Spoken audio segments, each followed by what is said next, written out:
মেহরিন, জি আম্মা।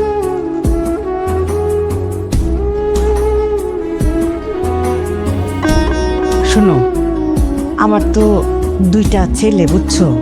এই সংসারে কোনো মেয়ে নাই।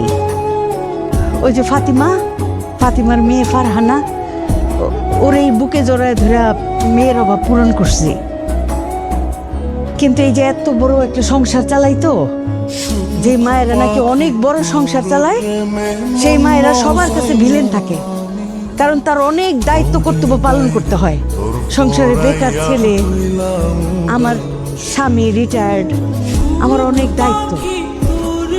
এই যে তোমার বকাঝকা করি, তোমার খালি চুলে ধরে মারতে আমি বাকি রাখছি, আর সমস্ত ধরনের অত্যাচার তোমার উপর আমি চালাইছি। কেন চালাইছি? কারণ তুমি আমার বেকার ছেলেটারে বিয়ে করছো। এতদিন আমি তোমার ভুল বুঝছি না।